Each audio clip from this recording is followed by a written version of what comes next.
years of being hard-headed and, you know, going through all these different facilities and things like that, I started to realize something's not right. Like, something's really not right here. I have to figure out what's going on because...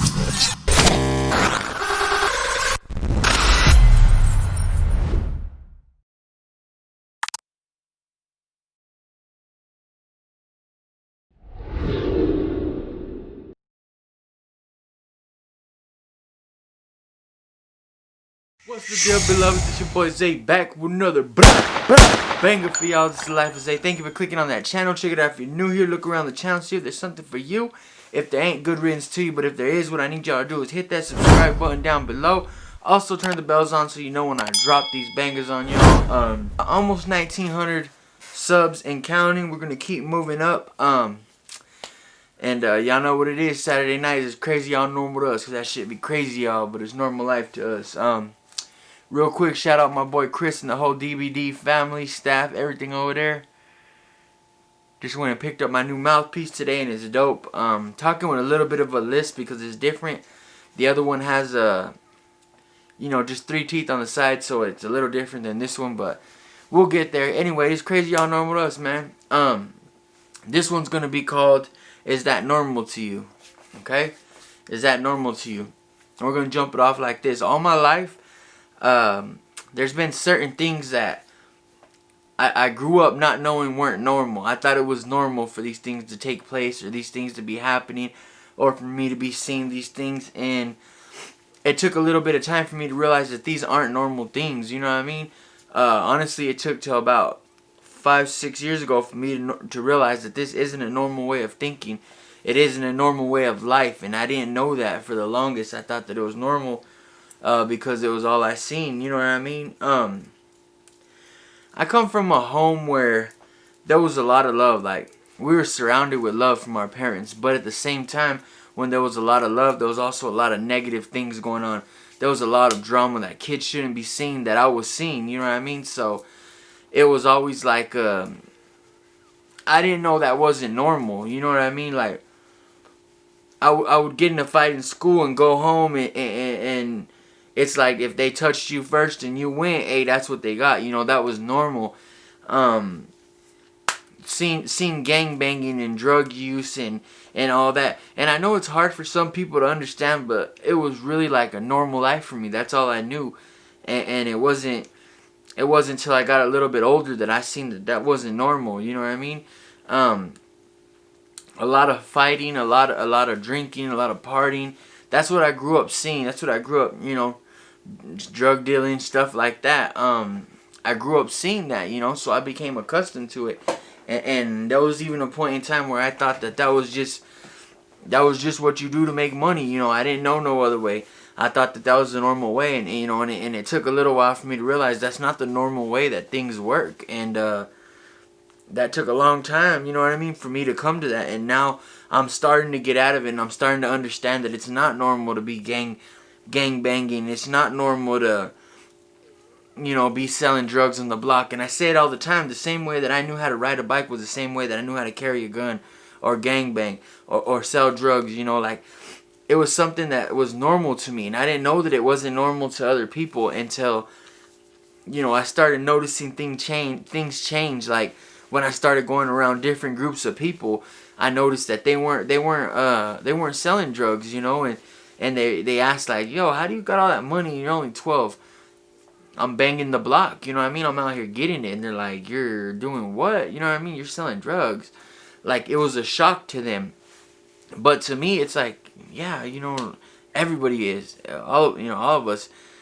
I didn't understand that wasn't normal life. That wasn't a normal way of life, because, you know, all I've ever seen was that. So I always thought it was normal. Gang banging, like going to places. I mean, I'm going to keep it real with y'all. Wearing my bandana to church until they stop me at the door like, yo, you can't come in here with that. And I'm like, what do you mean? I always have it on. They're like, yeah, well, you can't come in here with that because we don't want, you know, those problems here. And I automatically thought, well, they don't want me here. So that's what started, you know, the mentality to turn me against God and think that God was bad. But it was all because I got turned away from a church for wearing my bandana. But see, the thing is, let me explain something to y'all.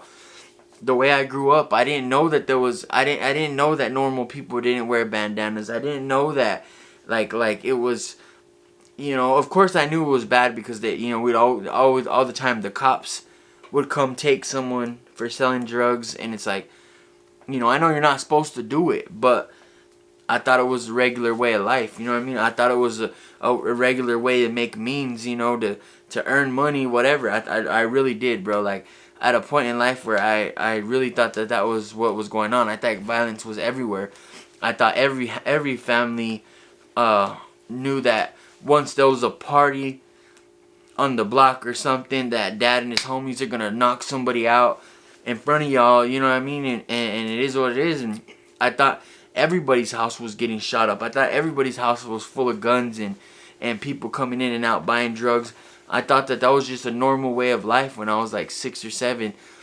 I would go to my grandma's and it was different, you know what I mean? But I just thought, my grandma's old.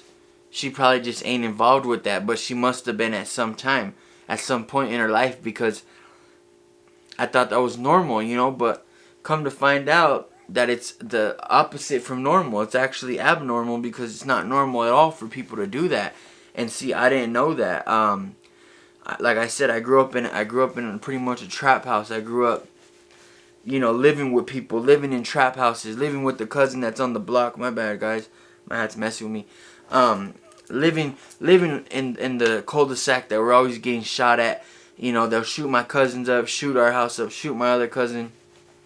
Not being able to go on certain sides of town, not being able to wear certain colors in certain places. Like, they instilled that to me at a young age. Like, listen, you can't walk over here if you're wearing a red shirt and red shoes, because 2 pieces of clothes, that's automatically gonna put you as a target. It don't matter if you're 7, it don't matter if you're 10, it don't matter. You can't walk over there with that. So right then, I thought everybody did that. I thought nobody was out here walking like that. And then it surprised me when I seen people were doing that. And it started to confuse me, you know what I mean? I seen everybody wearing a bandana, so of course I wanted to wear a bandana, and I wanted to wear that color. And I didn't know that that color, what it represented, was something that, I would eventually be a part of and have to experience and go through and see all the things that it brought. I didn't realize that color did that. I just seen all my cousins and brothers and everybody wearing those colors, so I wanted to wear those colors too. I didn't realize that the neighborhood that we were in, you can't wear those colors and walk up and down the main strip of it. It's called Garden in Chihuahua. You can't wear those colors and walk around, because off the gate somebody's gonna jam you up and say, "What's up? Are you from this and this side?"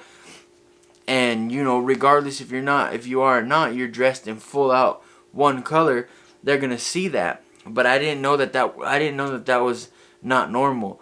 As far as going on different sides of town, we can't go there. We couldn't do it like that. I can now because I don't gangbang or nothing like that. But back then we couldn't do it like that, and I thought that was for everybody. I thought everybody cut this way and went on the train tracks and walked on the other side, so they didn't have to walk through that hood. I thought everybody did that was around. I didn't know that it wasn't normal. When I was about 10 years old, I got caught at school with 2 knives, 2 switchblades. And that was my first charge, actually, as a juvenile. But I seen everybody with weapons, whether it was a firearm, whether it was a knife, whether it was a brass knuckle, whether it was a bat. I seen everybody constantly having those in their hands. And I didn't know that it wasn't normal not to have that. So, hey, to keep it real, I carried those knives probably for the whole first part of the year to school. Every day I had them on me, just one day something happened and I got caught with them. But I always had those on me. And the school didn't know that, of course, but I always had it because I thought it was normal. I thought it was okay. And then when I got caught, I'm like, what am I in trouble for? Because you have knives in school. I'm like, yeah, but I have them everywhere. This is normal life to me. And they're like, no, it's not. And I'm like, that's why I always tell people, you have to have been where I've been to understand the things that I've seen and I've done and I've felt and lived through. you have to be there to understand it, because to an outsider, it's not normal. To an outsider, being locked up is not normal. You know, all this gang banging is not normal. Carrying guns is not normal. None of that's normal. But to us, how we grew up, it was normal. Like, we kind of always knew, like the same way that, you know, hey, it's summertime, we're going to school next year. I kind of knew, like, hey, man, I'm at this age where I'm almost to the point where I'm going to go to jail, you know, and I kind of knew that because it was just normal. Like I said, brothers, cousins, everybody went at that time. And it was almost like it was like a guarantee for me, you know, the way I looked at everything and I seen everything and I analyzed everything. I knew that that's something that's a bridge we're gonna have to cross. And yeah, it's scary for a kid. Yeah, it's kind of terrifying, you know, when you think about it. But you gotta cross it, because that's what happens. It's normal, you know, and a lot of people don't understand that. And you know, I try to explain it the best I can. Even I don't understand it, because there's still things that are normal to me that aren't normal to other people. That people are always on high alert, like, yo, what are you talking about? That's not, you know, that's not how you do it. But I'm like, this is what I've seen all my life. This is the only thing I've been around. I haven't been around that. You know, the way that the problem that I have a lot of the time is when somebody disrespects. All I've seen is hit him in the mouth, do something, get a weapon, whatever you got to do. You know, and I didn't know that you can walk away from a situation when someone disrespects you. You can say, all right, cool, you know, whatever. You can work it out with words. I never knew that. That wasn't normal to me. Normal to me was hitting them in the mouth. You know, when they're disrespecting you, that was normal to me. Boom. And that's just what I seen. That's what I seen growing up all the time.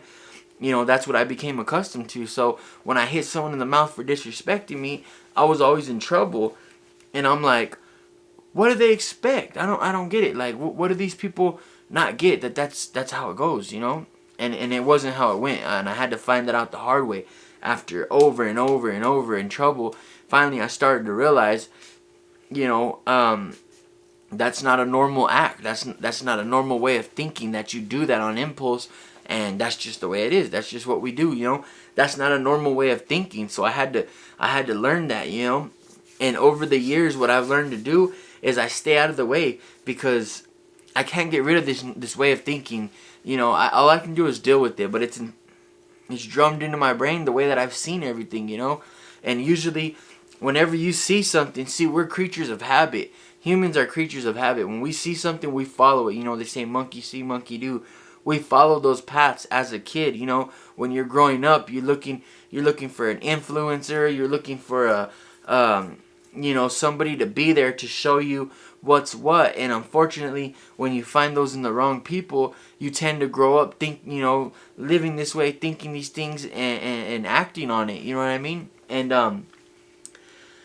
I would act on it. So that's instilled in me. That'll never go away. All these years of being hard-headed and, you know, going through all these different facilities and things like that, I started to realize something's not right. Like, something's really not right here. I have to figure out what's going on, because if you like being in jail, you're a fool. You know what I mean? I don't like to do that. I don't like to be in jail. I don't like to be away from my family. Like, that's not I don't like to do that. And I've done it a lot. I feel like I've done it enough to where I don't need to do that no more. So, you know, I started to think, what can I do different? So I can't get rid of this way of thinking, you know, because like I said, it's normal to me. That's normal. This whole thing that you see on TV and hearing music, that's normal life to me. That's what I do.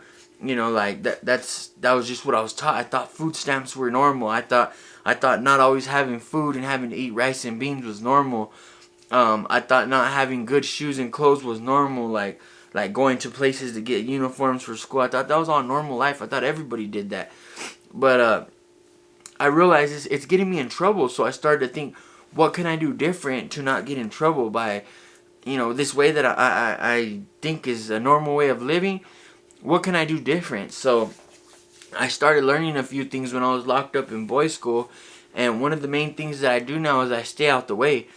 I just give people their space, you know what I mean? Because if I let you in, if I walk up to you and I say, hey, what's up? You know, I'm Zay, and you have a smart mouth, you say, yo, you're a punk, and I don't want to talk to you, I'm going to fire off on you.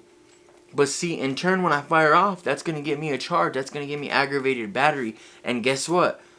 9 out of 10 times people act stupid in public, then you're going back to jail because you just hit this dude in the mouth. Even though it wasn't serious, it was just the mouth. It's still a charge. It's still against the law. So I just stay out the way, you know what I mean? Like, and I'll say what's up from a distance, but I stay out the way because I know that when people start talking reckless, I know what's going to happen, you know what I mean, or what I'm going to do. So I just keep my head down, stay out the way, move around it, because, you know, it's not fun being in and out of these cells. It's not fun being taken away from your family for whatever amount of time. And yeah, people might glorify that, or music, it might sound like they glorify that, but it's not fun, bro, like, at all. I've been through there. I've done it years. I've sat there, and it just sucks, you know what I mean? Just to sit there as a little kid for years is horrible. Like, to lose all your innocence and your childhood years, you know what I mean? It's just not a fun time. And I had to come up with something because I was constantly living this way that I thought was normal, and it wasn't normal. You know, honestly, when I seen people do something else, I just thought they were lames. I thought that they weren't participating in what like the hand that we're dealt, like, you know. And don't get me wrong, that's not lame to do that, to stay away from gangs and to stay out of trouble. That's not lame. That's what you should do, honestly, because this gang shit ain't it. Like, let me tell you, it ain't it. You know what I mean? It's not gonna get you nowhere. It's not gonna get you nowhere but dead, jail, or just in distress. You know what I mean? But I didn't know that. I thought that was living life because the people around me that were getting shot at, or the people's houses that were getting shot at, or the people that were selling dope, they had a smile on their face, and I thought that that's what brings you happiness, doing these things, you know what I mean? Until I grew to a certain age and I started doing these things myself, and I realized that doing these things, all it gets you is locked up. All it gets you is seeing people die. I was talking to Star last night, or today actually, on the road. We just came back from Albuquerque. Before I was 11 years old, I named 10 people that died, and that wasn't even all of them. 10 people. Half of them I seen die with my own eyes. But 10 people died since I was 11 years old because, see, she asked me, she said, "You're so desensitized to death now. You don't even really go to funerals. Like, you don't care to go to funerals." And I said, because I've been there so many times. Like, I've seen that so many times. It's just like, it's just normal stuff to me. As going back to the whole normal thing, that's normal to me. Seeing people in a casket that you love close, it just became normal to me, you know, because it was happening so much at the time. Hearing gunshots, you know, at nighttime, as soon as the sun goes down, you hear a bunch of gunshots. 2 doors down, that's normal life. I thought everybody in Roswell was dealing with that. Everybody here is. Until I had a couple of friends stay the night, and our house or my cousin's house across the street got shot up, and they were so terrified. And I'm like, you know, we already know the drill. Lay on the floor, you know, don't move. The cops are gonna come spotlighting. Don't answer the door. We already know the drill, but they didn't know that, so they're sitting there crying, wanting to go home. We're like 6 years old, and they're having to call their parents to come get them. But I was mad because they were leaving, because I was like, what's wrong? You know, what's going on? Like, I thought that was a normal way of living, but it wasn't, and I had to find that out the hard way. One of the biggest struggles that I have to deal with today is trying to keep my boys from that, because I don't want my boys growing up like that. I don't want my boys to be in and out of jail cells like I was. I don't want my boys to be gangbanging to the fullest like I was, shooting, you know, chopping people. I don't want that for my children. So I'm trying to be what the world calls normal as much as I can, because, you know, that's the only hope that I have. Because guess what? The way that I was living, it's a one-way track for most people, bro. And like I said, I could probably name 20 people right now off the top of my head that I went to middle school with that died, that got homicide. You know what I mean? Not a car wreck, not nothing like that. Homicide. They got killed here. And I don't want my sons to be one of those numbers, or be like me and know that all these people that we knew died. You know what I mean? Like all these friends we had, they're dead. And it's like, dang, I'm lucky to be alive. Like I'm lucky to see 18. That's how I used to think. I'm lucky to see 18. I don't say that no more. I say I'm blessed, and I'm going to keep seeing ages. I'm going to keep seeing. I'm going to see 60. I'm going to see 70. I'm going to see 80. But before, it wasn't that. Like, before every birthday, I was always like, yo, I made it another year without them killing me. And that's not a normal way of thinking. But see, for the longest, I always thought that was normal, because that's what I grew up seeing. You know, most didn't make it to 18. We didn't think we would make it to 18. Me and my cousins, you know, we'd always say, yeah, we're going to get killed before we're 18 or before we're 21 or before we're able to go in a bar. We're probably going to end up getting killed or get a life sentence. And you die when you get a life sentence also. You know, we always thought that. We always thought that that was a normal way of living until we started to grow up and have children of our own and see more of the world, because all we knew was our little neighborhood. All we knew was our section, our homes, you know. And what we were seeing was a lot of poverty, a lot of drugs and drug use and drug dealing. We seen all that firsthand. Like, I remember the first time I seen someone shoot up, it was my aunt. She passed away. Well, she wasn't my aunt. She was like a cousin to my mom, but we all called her aunt, you know what I mean? But I remember I walked in and she had her arm tied up and something in her arm, and like, what is she doing?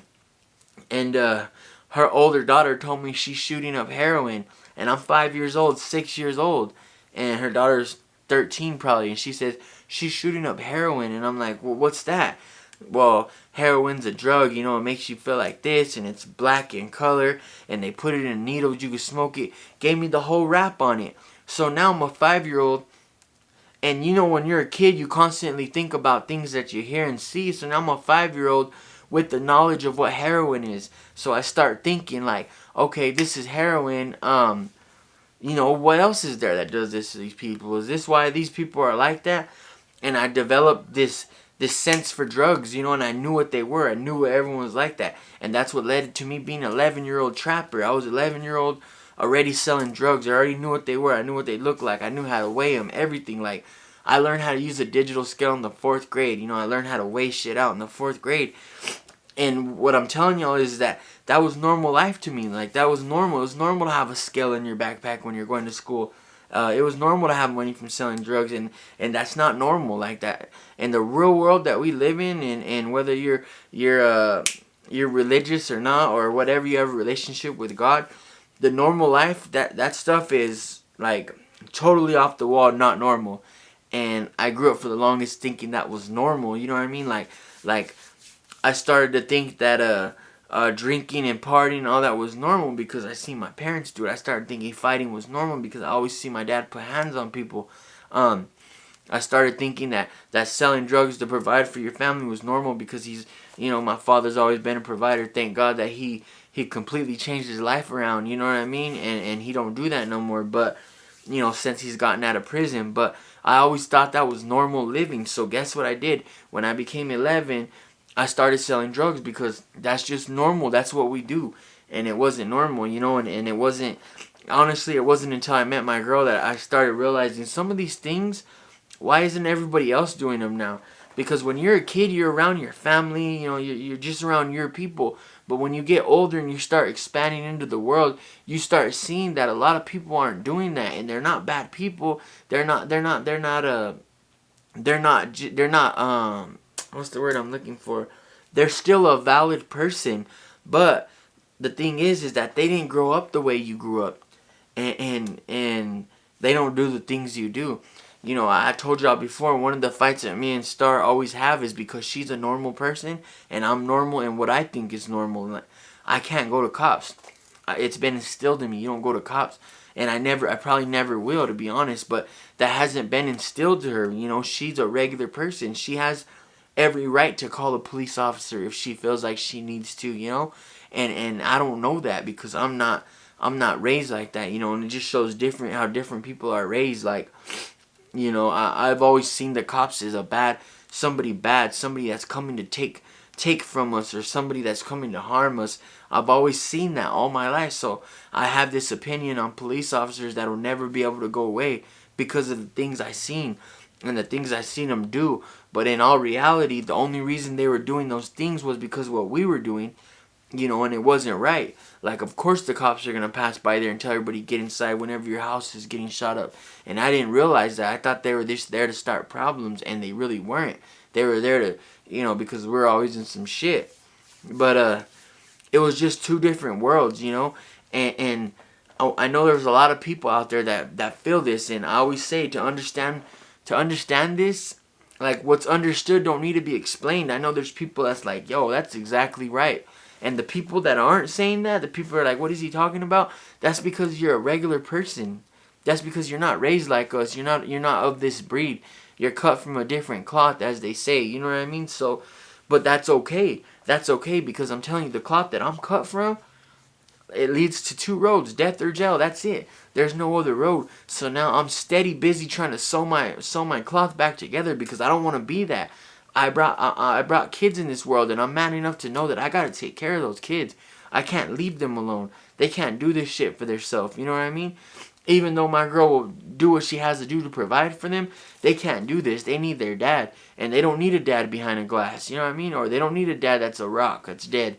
And I'm trying my hardest to push away from that, because that's not normal. And I'm not, and some people say, oh, you're selling out, you're doing this and this. Listen, man, if y'all been where I've been, if y'all gangbanged as much, if y'all did even half of the shit that I did and seen and been through, you wouldn't want to do this shit neither. You wouldn't want your kids going through that shit neither, because I've done it, homie. I've been there. I've been locked up for years. I got shot. I've been through this shit, the worst of the worst. I've been through that. And it is what it is. It don't matter to me, but it is what it is. I've been through it, though. I've been through that struggle, and I made it out of that. And now that I'm seeing a brighter way, it only started like a couple years ago, because I'm telling y'all, I'm paroled with a heat under my seat. When I first met my girl, and thank God she took me from that, because I never would have changed. I would have always been on the block. I would have loved being in the hood. And nowadays, like, you don't got to forget. Like, I'll never forget where I came from. You don't got to forget where you came from. You don't got to sell out your people and become an informant for the police. You don't got to do none of that. All you got to do is you got to put your best foot forward and continue to progress, and know that this way that we're raised is just the way that we were raised. But, people's choices, don't let them, the way people raised you, because of their choices, like literally, all my stuff I got was from the bigger cousins, the homies. It wasn't from my parents, but the way that the bigger cousins and the homies raised me, that was their choices that they made. That don't have to be my choice. I have my own choice. So what I want to tell y'all is, if you're stuck in that mentality and you think this is all I know, just remember one thing: you can make your own choices. They can't make those choices for you no more. They raised you that way, sure, but they can't make those choices for you. It's up to you to make the choice to change. It's up to you to continue to push forward and want better for your future, and not want to sell drugs or carry guns and shoot people and all that stupid stuff. But what I can tell you is, if you don't have children, you need to start now, so you can be there when these kids come, so you can already be at that point where you're already a normal person, because it's already been 6 years and I'm barely touching the surface of normal. Like, I'm barely able to walk around without a gun. I'm barely able to go places and not feel like I need a pistol. I'm barely able to refrain from going and selling drugs whenever we get in a bad spot. Like, sometimes I'll keep it real with y'all. Sometimes I tell her I need to hit the block, and she's like, no, you don't. You can't do that. You know what I mean? You need to figure something else out. Whether it's get a better, go find a badass job, or go back and slave work. Whatever you have to do to get out that situation, you got to do it without doing this negative shit. Because I'm telling you, the way that they raised us isn't correct. And I realized that the day that I got shot at, and I couldn't say nothing. That person was right there, and they're like, tell us he did it. Woo. I couldn't say nothing. I couldn't, and I still didn't say nothing to this day. But let me tell you something. I realized that now that I didn't say nothing, I have a that I'm responsible for taking care of now, because I didn't say nothing. So now he's gone. Now he's out there waiting. Now I gotta take care of that, because if I don't, he's gonna come back. You know what I mean? And it's like, I realized that day that I don't want to live like this. I don't want to live like this, bro. I have kids. I have kids that need me. Like I said, I don't want to live like this. And I know a lot of people don't either. But they don't know how to find a way out. I'm telling you how to find your way out. Just know that you have choices to make. That you have your own choices to make. The big homies can't make those choices. You're not a little kid no more. The big cousins can't make those choices. Make your choice. Make your choice on what you think. If you don't want to be a drug dealer, but you know that that's the only thing you know how to do, find something. Find something. Go work at Walmart if you have to. Find something so that you don't gotta do that. Because like I said, you have your choice to change anything you want to, but you gotta do it. You can't just sit there and not do it, because I'm telling you, eventually you're gonna fall right back into what you're trying not to do, and what you're trying to stay away from, and what you're trying to unlearn. It's not easy to unlearn things, man. Trust me. I'll tell you firsthand, bro. I've tried for 6 years, and there's still things I can't let go to this day. To this day, I can't let go of it, but you know, I'm gonna keep trying. I'm gonna keep pushing because I know my kids need me, and I know your kids need you too. So if you're in that situation, just know those people's choices is their choices. And yeah, you were raised up like that, and yeah, that's what you seen. But those ain't gotta be your choices, homie. You know what I mean? Those ain't gotta be your choices. You can always find better for yourself. You can always do something else. You know what I mean? Because like I said, normal to me was being on the block. You know what I mean? 24/7, slanging. You know, serving people up, serving fiends, carrying choppers everywhere you go, not being able to go to the store without a gun. Like all that shit, that was normal to me. I'm trying to get out that. I don't want that shit to be normal to me no more. And if you don't want that neither, then find your way out, man, and keep pushing, because I promise you'll get there.